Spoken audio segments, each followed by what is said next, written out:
ہم پرفیکٹ نہیں ہوتے۔ ایک طرف ہم کسی کی بہترین یاد ہوتے ہیں تو دوسری طرف کوئی ہمارا نام تک لینا پسند نہیں کرتا۔ کوئی ہمارے ساتھ کے لیے ترستا ہے اور کوئی ہمارے سائے سے بھی دور رہتا ہے۔ کوئی بھی انسان صرف اچھا یا صرف برا نہیں ہوتا۔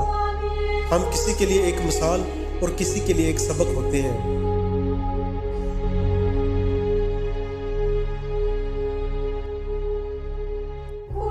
اگر کھیت میں دانہ نہ ڈالا جائے تو قدرت اسے گھاس پھوس سے بھر دیتی ہے۔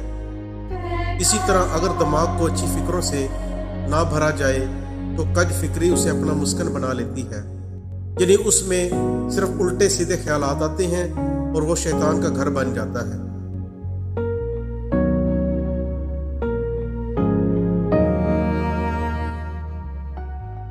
جس کے پاس جو کچھ ہوتا ہے وہ وہی کچھ بانٹتا ہے۔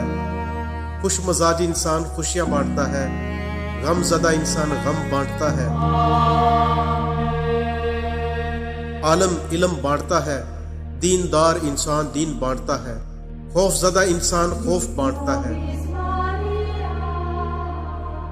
آپ کو زندگی میں جو کچھ بھی حاصل ہو اسے ہضم کرنا سیکھیں، اس لیے کہ کھانا ہضم نہ ہونے پر بیماریاں پیدا ہوتی ہیں، مال و ثروت ہضم نہ ہونے کی صورت میں ریاکاری بڑھتی ہے، بات ہضم نہ ہونے پر چغلی اور غیبت بڑھتی ہے، تعریف ہضم نہ ہونے کی صورت میں غرور میں اضافہ ہوتا ہے، مذمت کے ہضم نہ ہونے کی وجہ سے دشمنی بڑھتی ہے، غم ہضم نہ ہونے کی صورت میں مایوسی بڑھتی ہے، اقتدار اور طاقت ہضم نہ ہونے کی صورت میں خطرات میں اضافہ ہوتا ہے۔